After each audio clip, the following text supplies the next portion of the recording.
오늘 우리에게 주시는 하나님 아버지의 말씀은 신명기 24장 17절에서 22절 말씀입니다. 신명기 24장 17절에서 22절까지 제가 봉독해 드리겠습니다. 외국 사람과 고아의 소송을 맡아 억울하게 재판해서는 안 됩니다. 과부의 옷을 저당 잡아서는 안 됩니다. 당신들은 이집트에서 종살이하던 것과 주 당신들의 하나님이 당신들을 거기에서 속량하여 주신 것을 기억하십시오. 내가 당신들에게 이런 명령을 하는 까닭도 바로 여기에 있습니다. 당신들이 밭에서 곡식을 거둘 때 곡식 한 묶음을 잊어버리고 왔거든 그것을 가지러 되돌아가지 마십시오. 그것은 외국 사람과 고아와 과부에게 돌아갈 몫입니다. 그래야만 주 당신들의 하나님 당신들이 하는 모든 일에 복을 내려주실 것입니다.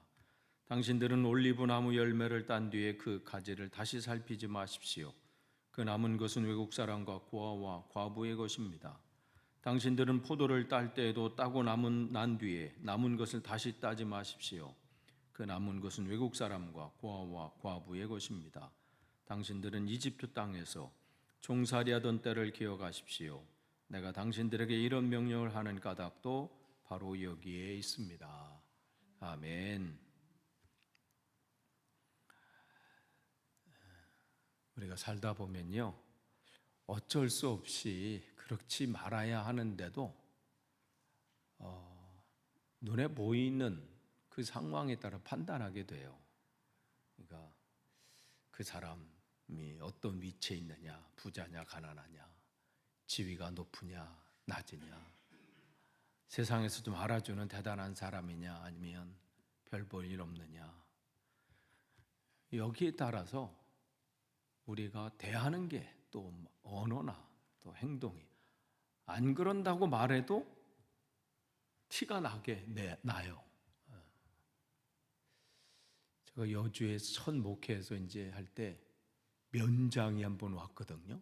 야, 면장 알아야 면장한다고 해서 그런 건지 면장님이 왔다고 내 태도가 달라져. 야, 참 그냥 동네 할머니가 오셨어요 이러는데 앞에 뒤에 장자 붙었다고. 그때가 계속 생각이 나요. 그때 그 모습, 이제 초창기에 하나님이 얼마나 이해해 주셨을 것 같아. 처음이니까, 전도사로 이제 처음이니까. 만약에 지금까지 그런다면 주님이 참 안타까워하실 것 같아. 우리는 어떠한가요? 1988년도에 한국에 큰 사건, 올림픽이 끝난 다음에 얼마 지나지 않아서 큰 사건이 일어났어요. 일명 지강원 사건이다. 그 사람에 비해서 나온 게 뭐예요? 무전 유죄, 유전 무죄 이렇게 했잖아요. 돈이 있으면 무죄고 돈 없으면 유죄다. 그 사람이 이제 그때 한 몇 명인가요? 이제 경찰護送차로 이렇게 가다가 탈출했잖아요. 그 탈출한 사람이 여러 명인데 그 사람이 나이가 제일 많다고 해서 지강원 사건으로 이렇게 했어요. 그런데 그 사람이 자기가 이제 이 560만 원 그것을 이제 훔친 혐의로 7년 또 보호 감옥까지 보호 감옥 10년에서 17년형을 받았습니다. 560만 원. 그런데 그 당시 전두환의 동생 정경환 씨는 76억을 횡령했는데 그때 아파트인가 뭐 거기가 4천만 원이래요. 아파트 하나가. 그러니까 그 당시 76억이면 지금 76억은 다른 거예요. 어마어마한 거예요. 근데 그 사람은 7년형을 받았대요. 그러니까 이게 분노한 거예요, 이 사람. 그러면서 무전 유죄 막 하면서 그냥 유전 돈이 있으면 무죄다. 그게 한 가정에 들어가서 인질로 잡고. 그러니까 그러니까 그 소리를 이제 외치고 결국 이제 자결을 했는데, 판결을 할 때 사람들의 시선은 어땠을까? 그럼 지금은 좀 바뀌었을까? 멀지도 않은 때 이런 사건이 있었잖아요. 한 버스 기사가 800원을 횡령했어. 3,400원을 차비를 받아서 2번 받았는데, 2번 그걸 3,400원 2번에서 6,000원만 회사에다 내고 400원 800원 가지고 자판기 커피를 2번 먹은 거야. 근데 그 당시엔 그냥 그게 일상이 그냥 보통 그렇대. 보통 그냥 카드로 쭉 하는데 현금으로 받으면 뭐 거기 있는 걸로 뭐 이제 뭐 그 정도 뭐 1,000원 정도 안 되는 거는 그냥 눈 감아주고 했는데, 모르겠어요. 이 사람이 회사에 뭐 찍혔는지 어떤지 모르지만 그것 때문에 결국은 그 800원 때문에 회사에서 쫓겨나가게 되고, 그게 또 뉴스에 나오고 하면서 굉장히 어려움을 겪었죠. 비슷한 사건이 또 있었어요. 2,400원을 누락한 거야. 하루 이렇게 버스 기사가 다 해서 이렇게 넣었는데, 뭐 하다 보니까 현금 뭐 받고 뭐 하다 보면 그 할 줄 있잖아요. 2,400원을 나중에 누락된 게 발각이 됐어요. 그것 때문에 회사에서 쫓겨난 거예요. 그러니까 이 사람들은 이제 재판장 앞에서 이거 너무 800원 때문에 내가 회사 쫓겨나는 거 너무 억울한 거 아닙니까? 아니 내가 일부러 그런 게 아니라 하다 보니까 2,400원이 누락됐는데 24,000원도 아니고 2,400원, 이것 때문에 내가 회사에서 쫓겨나는 거는 좀 그렇지 않습니까? 이게 또 소문이 나서 또 하여간 뭔가 그 전에 무슨 관계 문제가 있었는지 모르겠지만 다른 데로도 취직을 못하고, 그런데 판결은 그대로 났습니다. 그런데 같은 판사가 검사들 84만 원 술 접대 받은 것 때문에 파면하자 그 재판관이 알아서 이 파면은 너무 과하다 하면서 무죄를 내린 2,400원을 한 사람이, 800원을 한 사람이, 이런 것을 봤을 때 과연 사람들을 대하는 이 잣대는 공평한가? 그런 사람들한테 나를 맡겨도 되나? 이런 생각도 해봅니다. 거기까지 갈 건 없어요. 우리 스스로는 괜찮은가를 살펴봐야 돼요. 나는 다른 사람을 볼 때 어떻게 그들을 보나? 그들이 가진 것, 또 없는 것, 이게 전혀 무관한가? 그 사람이 높은 지위에 있는 것, 그게 그 사람을 바라보는 시선에 나는 자유로운가? 아니면 가난하고 형편없고 정말 보잘것없는 분에 대해서는 우리는 어떠한 자세를 갖는가? 오늘 이 부분이에요. 오늘 신명기 이 부분은, 25장 이 부분은 성경에서 가장 연약한 사람이다 그러면 세 사람을 대표적인 그룹을 얘기하잖아요. 외국인. 지금도 외국에서 산다는 거 쉽지 않잖아요. 그냥 때로는 그냥 허허 웃지만 속으로는 그냥 이룩하기도 하고, 잘 몰라서, 문화를 몰라서, 법을 몰라서 그냥 세상 말로 당한 적도 있고, 그냥 참을래 참는 게 아니라 몰라서 참고, 이런. 초창기 여러분이 적응하면서 얼마나 어려우셨어요. 지금도 어려운데 이 시대에 외국인으로 산다는 것은 쉽겠어요? 그러니까 외국인, 또 하나는 과부, 그 다음에 고아. 이 세 사람은 그냥 성경에서도 그냥 가난하다는 이 세 사람이야. 그러니까 성경의 이 야고보서에서도 하나님 아버지 앞에 흠없고 보시기에 깨끗하고 흠이 없는 경건은 고난 중에 있는 외국인과 고아와 과부를 돌보고, 이렇게 했어요.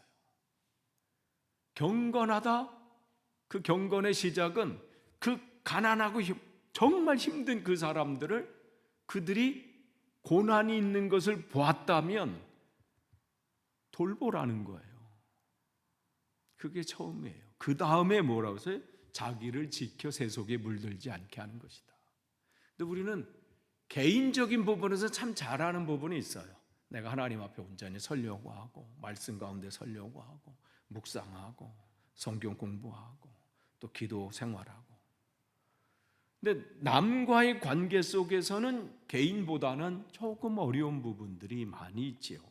근데 성경은 이 순서를 먼저 해석하는, 하나님 앞에 보시기 깨끗하고 흠이 없는 경고는 너를 세속에 물들지 않도록 너를 돌보고 물들지 않게 하는 것과 그 다음에 이렇게 나가면 좋은데, 주님은 고난 중에 있는 고아와 과부들을 돌보아 주며, 이 시선을 주님은 나 보기 전에 먼저 밖을 보라고 하십니다. 여기서도 오늘 말하는 25장 전체가 바로 그분들의 얘기예요. 그들을 어떻게 너희들이 새로운 땅에 가면 그러한 사람들을 보게 될 거라는 거예요. 그러니까 나는 지금 아니니까. 우리도 그런 때가 있죠. 당해야 알아. 제가 말씀드렸잖아요. 저희 아버지가 돌아가시고 나니까 이제 돌아가셨을 때 부모님을 잃었던 분들의 마음이 이렇겠구나. 그제서야 깨닫게 돼. 그제서야. 그전에는 그냥 아유 그러셨어요 이렇게 하고 그냥 했지만 그 황망함, 특히 외국에서 있다가 정말 그 돌아가셨다는 소식 듣고 부랴부랴 갔을 때 그 모습들, 그분들의 마음이 정말 힘드셨겠다. 그리고 그분들은 아예 가보지도 못한 분들은 여러 가지 상황 때문에 어떻게 견디셨을까? 그러니까 우리가 그걸 또 경험해봐야 우리가 알긴 아는데, 우리 나이도 마찬가지인 것 같아요. 그 나이대가 돼야 그 부모님의 그 나이대의 상황을 이해돼. 아직까지는 왜 저렇게 못 걸으실까? 내가 이제 80대면 이제 알겠죠? 이래서 어머니가 가다가 자주 쉬셨구나. 아니 조금만 더 가시면 되는데 뭐 이렇게 좀 앉을까? 뭐 이렇게. 아직까지는 제가 그렇지 않으니까 다 그럴 것 같아. 그러니까 지금 이 주님께서는 그들이 그곳에 갔을 때 주님의 관심이 어디 있느냐? 결국은 그게 내가 될 수 있다는 거예요. 그러니까 그들에게 하나님께서는 11조도 얘기하면서 3년에 한 번씩 특별 11조를 걷게 하잖아요. 누구의? 이 세 사람 때문에. 고아, 과부, 이 외국인. 이 외국인이 오죽하면 여기에 왔겠어요. 지금이야 뭐 때문에 가겠지만 오죽하면 이스라엘 땅에 왔겠어. 거기서 뭘 대단한 게 있다고. 갈 거면 뭐 다른 강대국으로 가거나 하겠죠. 오죽하면. 그러니까 그들을 돌보라는 거예요. 사회적인 사실은 사회적인 보장 제도거든요. 너도 그렇게 나라를 잃고 떠돌이할 수 있다라는 거죠. 너도 전쟁 때문에 너도 과부가 되고 내 아내도 과부가 될 수 있다. 어떤 사건 사고 때문에 내 자녀가 고아가 될 수 있다. 이 부분을 얘기해 주시면서, 그러니 너가 누구를 보든지 함부로 대할 수 있는 사람은 없다. 그러니까 지금 이들에게 시선을 그전까지 지금까지의 이 말씀들은 자기 개인적인 관계 속에 내가 하나님 앞에 어떻게 정결하고 어떻게 신앙 가운데 바로 서느냐, 이 부분을 쭉 말씀하셨다면 이제 거기서 더 나아가서 네가 세상 속에서 어떠한 자세로 그 사람들을 맞이해야 되고 어떠한 모습으로 봐야 되는지 넓게 시선을 열게 하시는 그 말씀을 하게 됩니다. 그래서 24장, 이 민수기 24장하고 25장 3절까지가 같은 내용으로 이렇게 쭉 가요. 그래서 25장 1절 보면 사람들 사이에서 분쟁이 생겨서 그들이 법정에 서게 되면 재판장은 그들을 재판하에 옳은 사람에게는 무죄를, 잘못한 사람에게는 유죄를 선고해야 합니다. 그 사람이 검사라고 해서 어느 기업의 회장이라고 해서 조금 봐주고 좀 깎아주고 이런 것이 아니고, 그 사람이 아무렇지도 않은 별 볼 일 없는 사람이라고 해서 법이요 하면서 그렇게 하지는 말고 옳은 사람에게는 무죄를, 잘못한 사람 유죄를 선고해야 합니다. 그러니까 이건 시선을 동일하게 안 보면요 할 수가 없는 거예요. 왜냐하면 그 다음을 보기 때문에 그래. 언제 앉아가지고 매일 이 재판만 하고 있겠어요. 나가면 지금 앞에 서 있는 이 사람의 도움을 받아야 되기 때문에 함부로 못하는 거죠. 그러니까 계속해서 성경은 거짓 증언을 하지 말라, 이 부분도 같은 맥락이에요. 내가 아는 대로 그대로 얘기하라는 거예요. 그 사람이 대단한 사람이든 거짓 별 볼 일 없는 사람이든 내가 본 것을 그대로 얘기해라. 그러니까 이 하나님의 이 말씀을 삶의 모든 곳에 주님은 적용시키시는 거예요. 내가 누구를 만나든 어떤 상황 가운데 있든 그냥 요 법정 안에서 거짓 증언 안 했습니다 여기 아니라 내가 삶의 자리에서도 하나님 앞에 서 있는 그 자세로 말하라는 거예요. 그러니까 24장에 쭉 보면 오늘도 이 본문에 나온 것처럼 외국인, 과부, 또 이렇게 또 고아 이렇게 나오고 또 연약한 사람들이 다 나와요. 돈을 꾸러간 사람, 너에게 돈을 꾸러온 사람, 정말 가진 것이 없어서 옷까지라도 그냥 너에게 저당 잡히고 돈을 빌리러 온 사람, 그리고 너에게 돈 하루 그 품꾼, 돈 받고 일당을 받고 일하는 그 사람, 모든 사람들을 잘 돌봐줘라. 그들을 억울하게 하지 말아라. 악인과 선인을 잘 구별하되 악인에게도, 죄인이라고 저 사람은 죄 받아야 마땅해 하는 그 사람조차도 그 법 안에서 해야지 더 포악하게 해서는 안 된다. 오죽하면 소에게까지도 잘 돌봐줘야 된다, 이 얘기를 해요. 추수하는 소에게 멍에를 매지 마라. 그거 수고하면서 얼마나 먹는다고 그걸 또 막아놓냐. 그런 면에서 보면요 하나님은 정말 세심하신 분이에요. 이 당시엔 생각도, 아니 무슨 소까지 무슨 이렇게, 아니 죄 졌으면 마땅히 죄를 받아야지 하는 거기에까지도.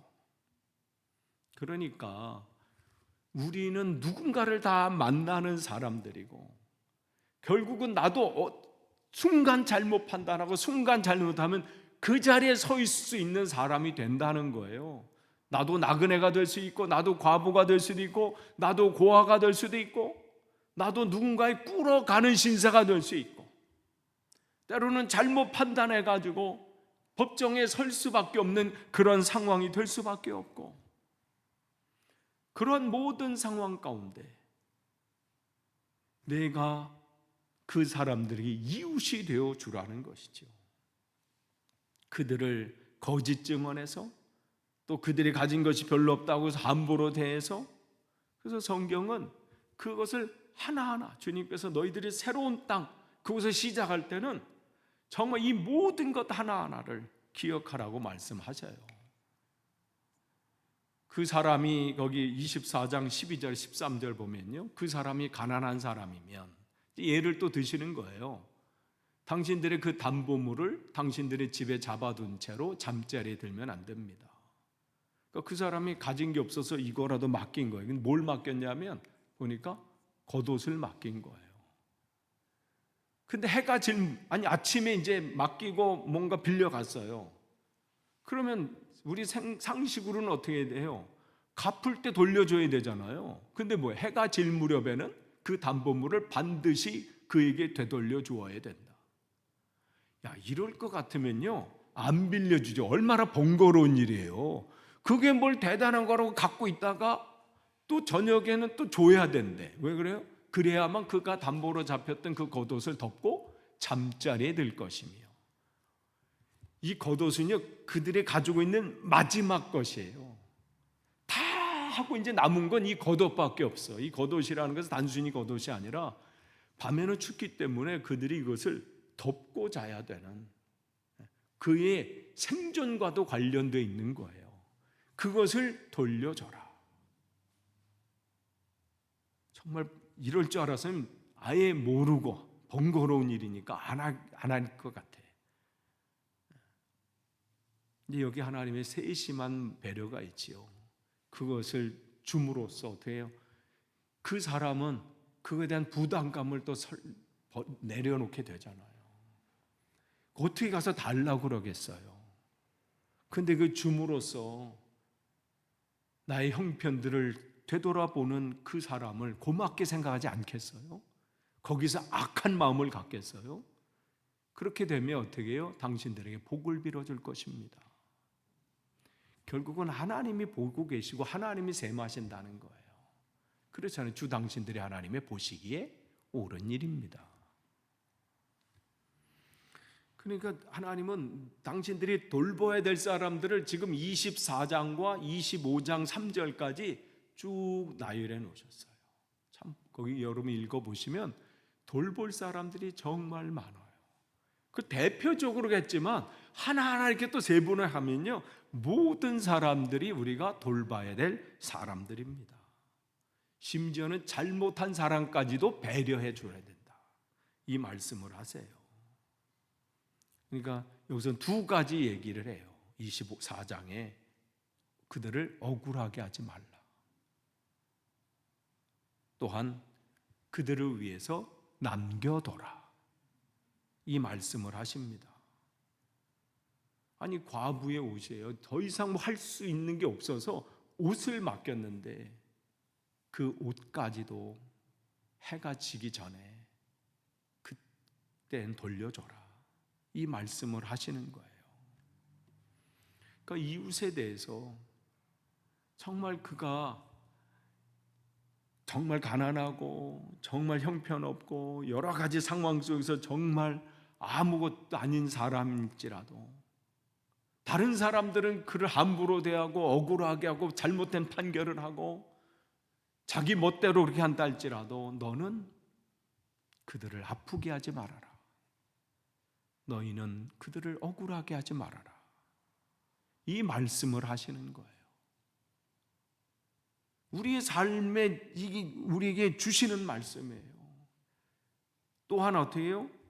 그 불쌍한 사람을 그냥 억울하게 하는 정도가 아니라 적극적으로 도우라는 거예요.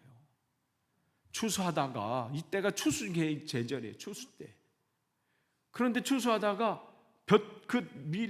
보리단 하나를 놓고 왔어. 아이고 놓고 왔네.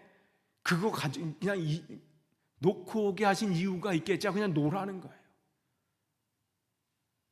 그 가난한 사람들이 혹시 여기 추수하는데 떨어진 게 뭐가 없을까? 주인이 갖고 가서 미처 다 갖고 와지는 게 없을까? 나랄이라도 죽는 거니까 그 터럭이라도 주워서 오늘 한 끼를 때우려고 하는 그 포도원에 그 5시에 마지막 1시간 남겨놓고까지도 이 인력 시장에 그냥 버티고 있었던 그 아버지, 오죽하면 새벽 6시에 나왔는데 오후 5시면요 벌써 집에 갈 만도 해요. 근데 그 많은 시간을 왜 거기서 버텨요? 그 시간으로 따지면 6시간 해가지고 11시간 있는 거예요. 있겠어요? 웬만한 사람이면요. 그 사람은 정말 배고픈 사람인 거예요. 내가 이렇게 가면 자기는 굶어도 상관없는데 집에 있는 가족들을 생각하니까 이 자리를 못 벗어나는 거예요. 그래도 누군가 자기를 싸서 빵 한 조각이라도 갖고 가야 되는 그 가장의 마음, 그걸 그 주인이 본 거예요. 그래서 데리고 가서 한 데나리온을 주잖아요. 그러니까 지금 그 상황에 있는 사람들이 추수 다 끝나고 거기를 배회할 수밖에 없어요. 혹시 남은 게 없을까? 그런데 한 몇 단이 만약에 딱 있다고 생각해 봐요. 우와, 세상 말로 대박 이랬을 거 아니야. 얼마나 기뻐했을까. 주님께서 그 말씀을 하시는 거예요. 다 털지 말아라. 그냥 하나 것까지 하지 말고 이웃을 늘 생각하면서 돌보고 보살피는 삶을 살아라. 그것은 주님께서 이미 우리에게 선한 사마리아 이 사람으로 비유해 주셨잖아요. 그들에게 주님이 한 사람이 와서 그들이 신명 17절 8절 외국 사람과 고아의 소송을 맡아 억울하게 재판해서는 안 됩니다. 과부의 옷을 저당 잡아서는 안 됩니다. 오늘 본문에 읽은 거예요. 이집트에 종살이했던 것 당신들이 기억하십시오. 그리고 또 곡식을 거둘 때도 곡식 한 묶음을 잊어버리고 왔거든. 그것을 되돌아가서 가족을 생각 마치고 돌아갈 몫이라는 거예요. 그래야만 주 당신들의 하나님이 당신들이 하는 모든 일에 복을 내려줄 것입니다. 올리브 나무 열매도 마찬가지죠. 또한 포도를 딸 때도 마찬가지예요. 남겨두라는 거예요. 그러면서 늘 당신들이 그때 어떻게 살았는지, 그때 얼마나 힘들었는지 그것을 기억하라는 것이지요. 어떤 율법 교사가 예수님을 찾아와서 묻지요. 내가 어떻게 해야 영생을 얻을 수 있겠습니까? 이 사람의 관심은 구원이에요. 그런데 주님은 이 질문을 어떻게 결론을 내리세요? 누가 강도 만난 사람이 이웃이 되어 주었다고 생각하느냐? 아니, 주님은 이 한 사람의 관심은 영생이야. 어떻게 하면 내가 영생 구원을 얻을 수 있겠습니까? 그런데 주님은 그 결론을 누가 강도 만난 사람이 이웃이 되어 주었느냐. 이것을 듣는 이 율법학자도 마찬가지고 이걸 듣는 청중들도 이 대목에서는 사실은 이 비유에선 제가 알기로는 가장 충격적인 비유가 아닐까 이런 생각을 해요. 아니, 유대인이 유대인을 도와줬다 그러면 이해해요. 거기 지금 예루살렘에서 가는 그 길, 아니 그 길에서 강도 만난 그럼 유대인이 할 수 있는데 사마리아 사람이에요. 사마리아 사람. 사마리아와 유대인의 관계는요, 스코틀랜드와 잉글랜드의 관계예요. 아예 민족이 다르잖아요.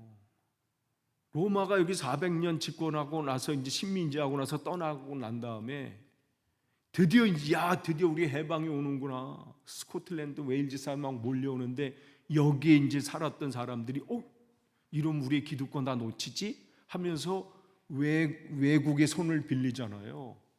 앵글로 삭슨족이 들어와서 도와줄게 왔다가 여기가 좋사오니. 그러면서 거기서 뭉개면서 살잖아요. 그래서 앵글로 거기서 나온 게 잉글랜드예요. 그러니까 저 위에 사람들이 볼 땐 저것들은 굴러온 돌이야. 그러니까 사실은 이 축구할 때는 치열해요. 한일전 더 이상이 더하지요. 스코틀랜드랑 잉글랜드 축구할 때는. 근데 잉글랜드 사람이 이렇게 딱 있는데 스코틀랜드 사람이 지나가다가 뭐 이렇게. 근데 이건 더해 그거보다. 이들은 그들을 개로 취급하니까. 근데 그 사람이 어떻게 해요? 가고 한번 그 사람을 다 지나가는데 그 사람을 보고 대충 응급처치하고 치료하러 갔고 거기까지만 해도 돼요. 근데 뭐라고 그래요? 혹시 돈이 부족하거든 내가 다시 오는 또 들러야 돼 일부러. 그땐 또 내가 갚겠습니다.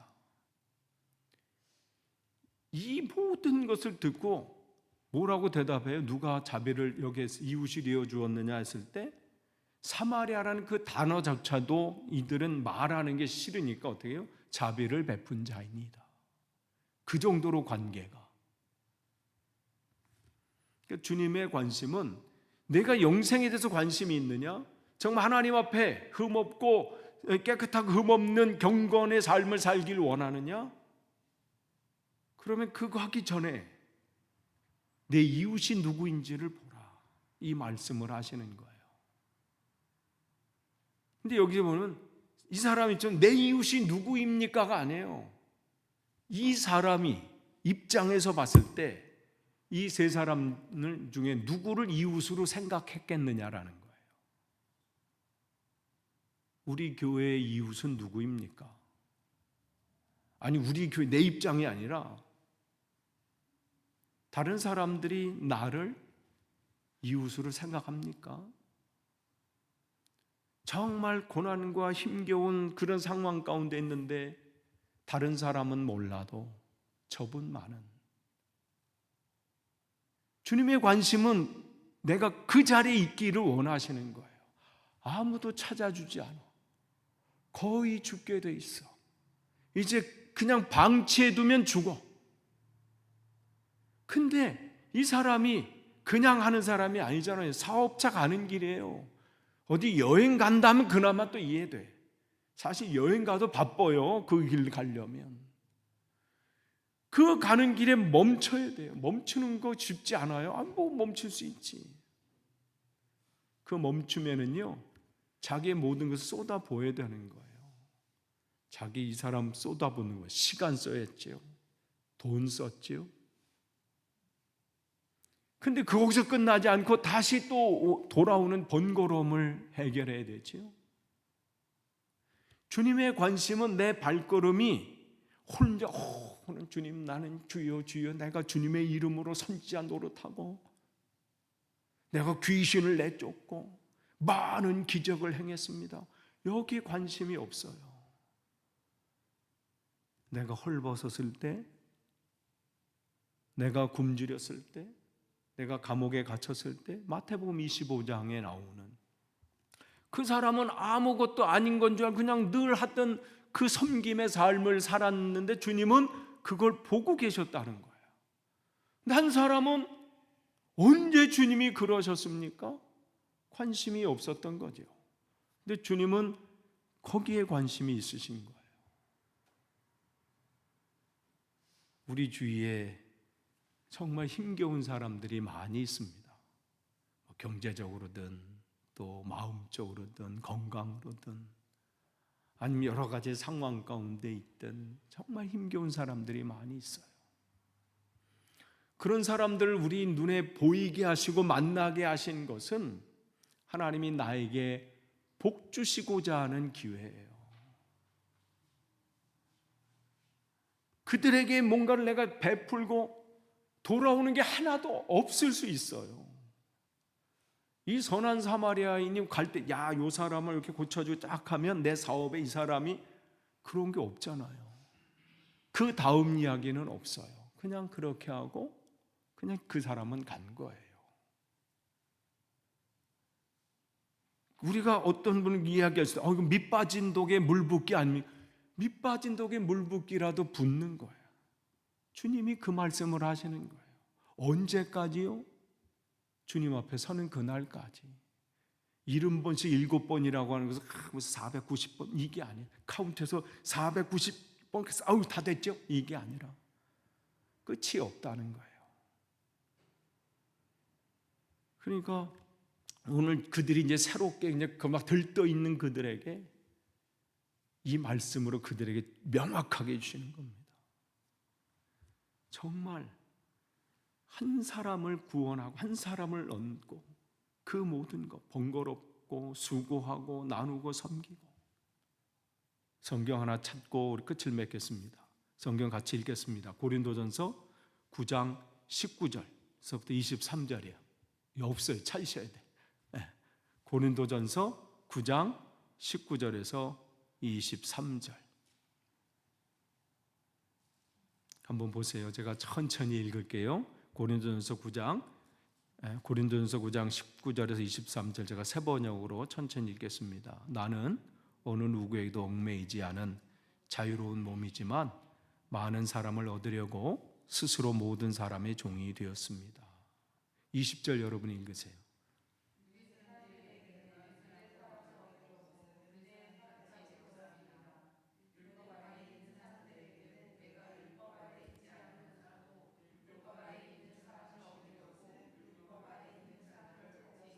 제가 21절 있습니다. 율법이 없이 사는 사람들에게는 내가 하나님의 율법이 없이 사는 사람이 아니라 그리스도의 율법 안에서 사는 사람이지만 율법 없이 사는 사람을 얻으려고 율법 없이 사는 사람 같이 되었습니다.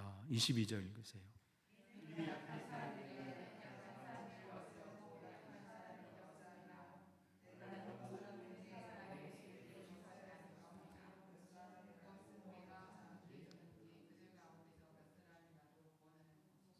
23절 같이 했습니다. 나는 복음을 위하여 이 모든 일을 하고 있습니다. 그것은 내가 복음의 복에 동참하기 위함입니다. 아멘. 바울은 한 영혼을 살릴 수 있다면 기꺼이 번거로운 일을 했습니다. 한 사람을 얻을 수 있다면 기꺼이 수고했습니다. 그 영혼을 위한다면 나누고 섬기고 돈을 쓰고 시간을 쓰고 또 찾아가고 변화되지 않아도 또 가고 주님이 자기를 그렇게 찾아오셨기 때문에 한 영혼이 이만큼 중요하다 이겁니다. 우리는 어떻습니까? 제가 요즘 우리 교회를 보면서 특별히 나를 봅니다. 잃어버린 영혼들이 있는데 나는 지금 괜찮은가? 뭐 저 사람이 문제여서 저 사람이 저래서 그렇게 그냥 위로받으면 되나? 주님도 그 마음이셨을까?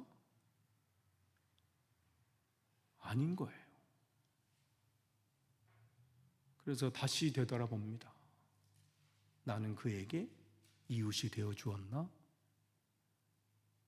난 그 힘들어하는 그 사람에게 이웃이 되어 주었나? 내가 이만큼 해줬는데 그건 아니에요. 섬김은요, 바라는 게 아니에요. 내가 돈을 쓰든 시간을 쓰든 건강을 쓰든 뭐든 쓰든 쓰는 것으로 끝이에요. 거기서 뭘 이렇게 하면 그가 이렇게, 그거는 이미 상을 내가 받은 거라 말씀하시잖아요. 그냥 흘려보내는 거예요. 여러분에게 하나님이 뭔가를 많이 맡겨주신 게 있습니까? 그걸 재능이라고 그러죠. 돈도 재능이고요, 건강도 재능이고, 섬김도 재능이고, 말로 이렇게 확 잘하는 것도 재능이에요. 어느 사람 있으면 참 시간 가는 줄 모르고 재미있잖아요. 운전할 때 그 옆에 그런 분 있으면 너무 좋아. 이렇게 아무 말 없으면요, 내가 너무 힘들어. 무슨 말을 해야지? 뭐 할까?